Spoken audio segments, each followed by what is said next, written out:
You know that old cliche of an old person saying, don't let my kids ever put me in a home. You know, it may not be their kids that they needed to worry about. So over this past weekend, I saw I Care a Lot. It's on Netflix. I watched it with Liz. And it is a movie that I wasn't sure whether or not I liked it until it reached the end. Which does mean for me to give a full dissection on my complete thoughts about it and why the ending made the difference in terms of my liking it. That is going to involve spoilers. Not yet, but later, and I will tell you before I start dropping those. So let's start by establishing the premise on this. Rosamund Pike stars as Marla. And Marla is a guardian for wards of the state. Because whenever somebody is determined to, for whatever reason, not be fit or capable of caring for themselves anymore, and if they don't have someone else to care for them more or less full time, and that can be a spouse, a parent, a willing child, sibling, what have you, if they don't have that, that person gets declared a ward of the state and put under the care, not direct care, but their life choices are put under the direction of a guardian assigned to them by the state. Marla is one of those. And Marla is a monster. And more to the point, she is a monster representative of an actual problem that goes on in this country. I don't want to get too far into the weeds on this, but it is an actual issue how easily it is to game the system with guardianships. Because when a guardian takes control of a ward, it's not just making their medical decisions for them and arranging for a care home. They have control over all of their assets and their finances.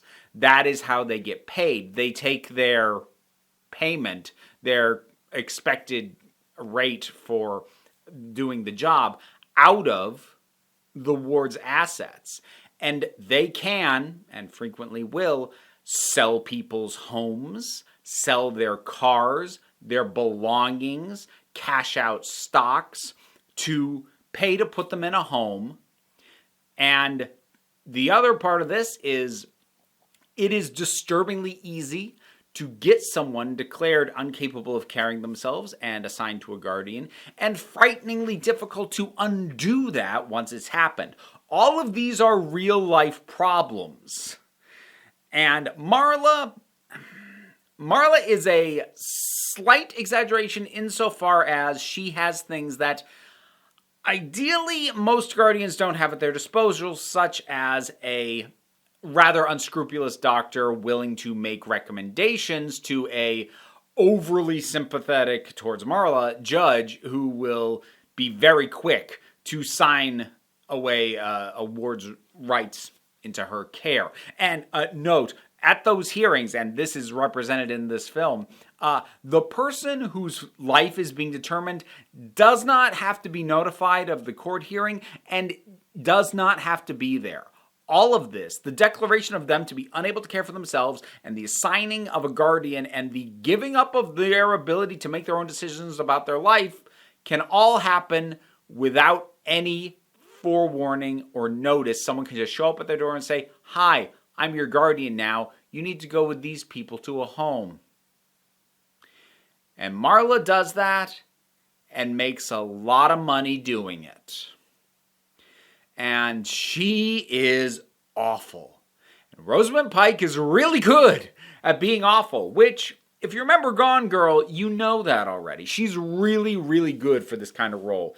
I would argue possibly almost too good. Like, I loathed Marla as a human being. I hated her so much, to the point that if I caught even the slightest, vaguest whiff of a hint that maybe it was possible the movie was doing something to make her slightly sympathetic, I kind of rejected it violently. Like, no, don't you dare try and make me sympathize with this person. And in fairness, I'm not sure that it always was doing that, but just like even the possibility of it angered me.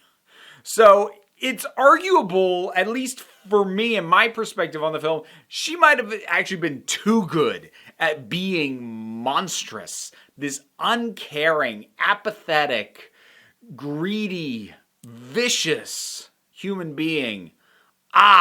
She's terrible.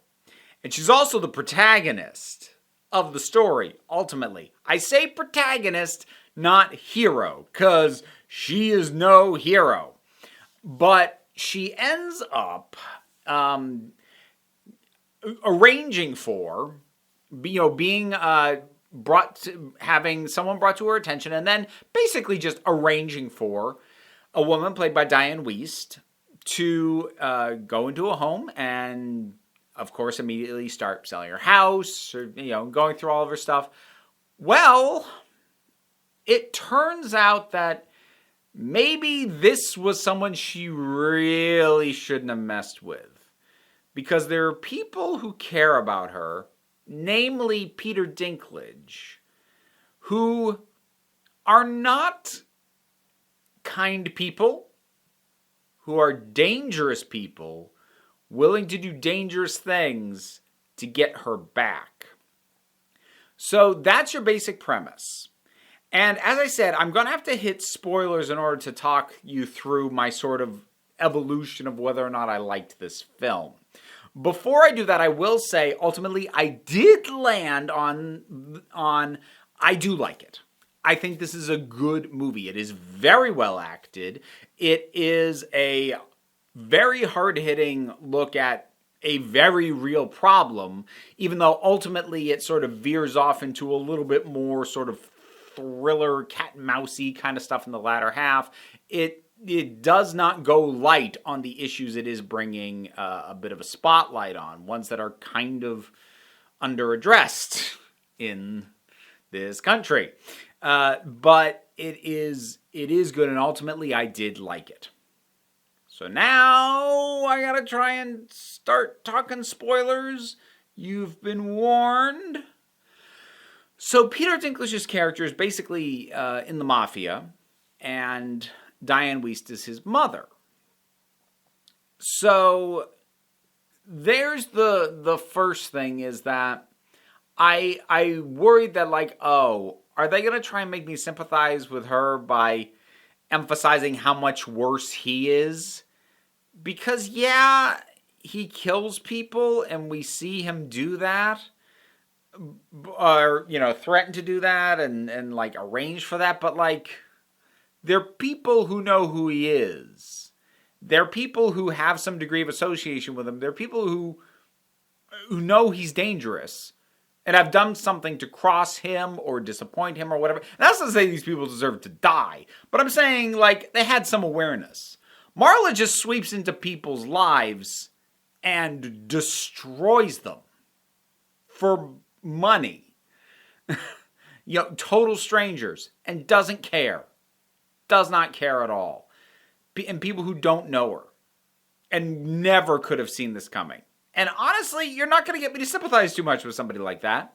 But the thing is, ultimately, the film is not asking me to sympathize with her. And that became clear by the end, which I kind of needed. I needed whatever the resolution of this was to not come off like she won, she's the victor, even like the vaguest hint of yay. Because, I hate her too much. And the film doesn't do that, thankfully. I'll talk about what it actually does in a minute. But what I found myself thinking and kind of wishing the film was, and ultimately I am happy with what the film actually is. But what I found myself thinking, and it makes me wonder if there's an opening for someone else to make this movie that I had thought maybe it was going to be, or like I kind of hoped maybe I would have gotten instead, is I think given how well she knows this system and this game that she's playing, which is actually exemplified in a really great exchange. She snaps at Peter Dinklage because, somebody turned up with a gun, and like she's scared and everything, but she's still fighting back. It's like, you don't do this.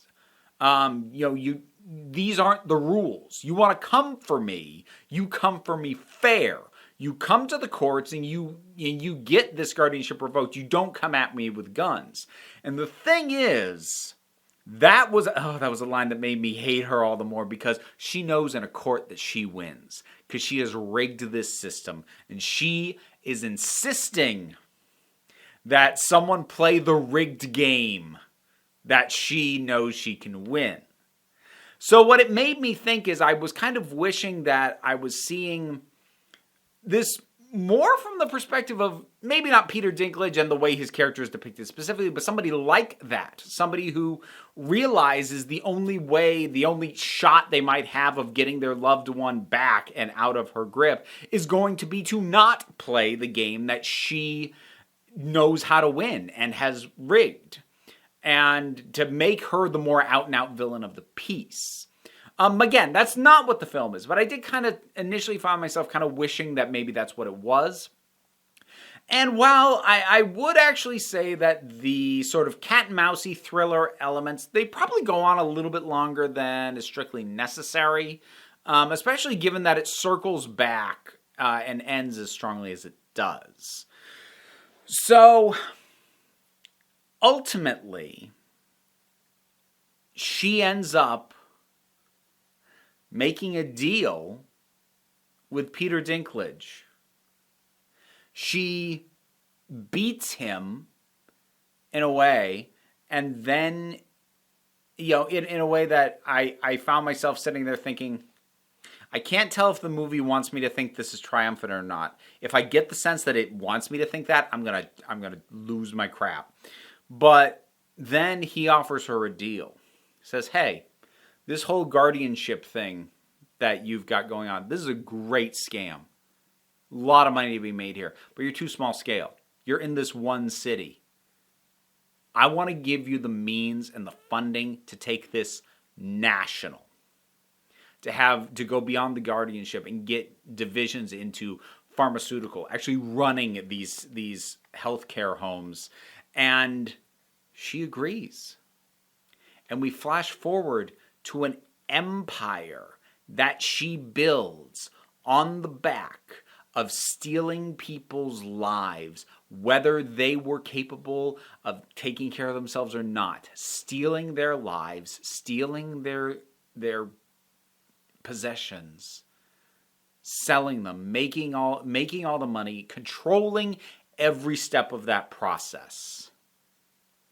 And that is not shown. It's all in the mood of it. It's not shown as triumphant. That is shown as a massive miscarriage of justice and a horrific thing. At the start of the movie, we see her with this board of the wards she's currently the guardian of.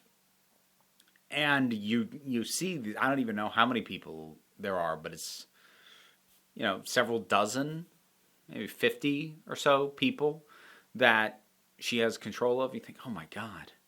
And then at the end of the movie, she's got this wall of faces, of people that she controls their lives and has built an empire on the back of.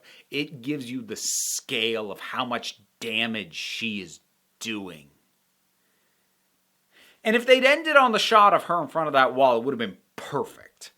They have a little bit at the end that it doesn't bring it down, but it also adds nothing. So ultimately, I'm going to call it a detriment, because it kept the movie going past the point that I think it should have just stopped.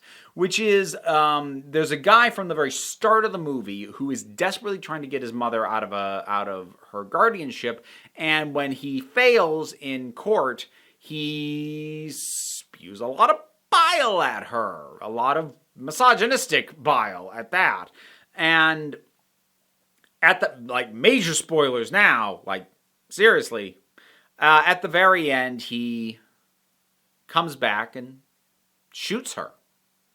because his mother died in a home and he never got to see her again.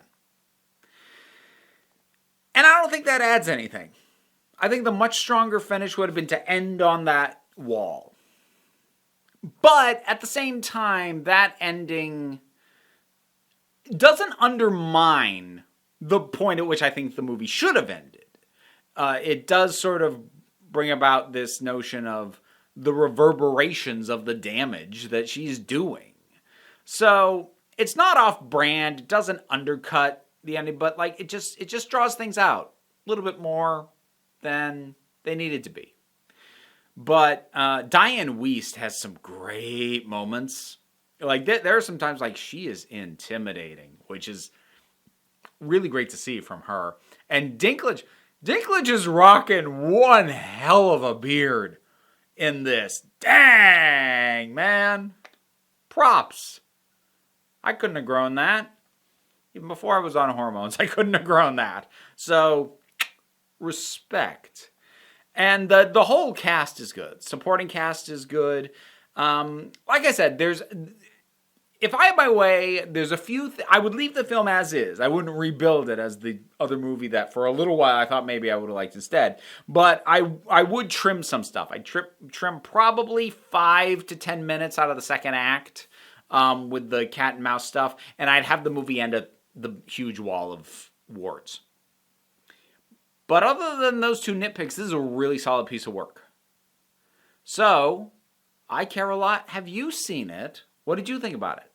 Whatever your thoughts are, drop something down in the comments. Let's talk about it. Patreon. It's my birthday next month, and if you want to get me something nice, support on the Patreon would be amazing. If you're not able to do that, though, links in the description for my Amazon and my Etsy wish list, if you feel so inclined. But you don't have to. For ways to help me out for free, there's like, share, subscribe, but you don't have to do that either. We take a relaxed attitude around here, so just come on back next time you need a break.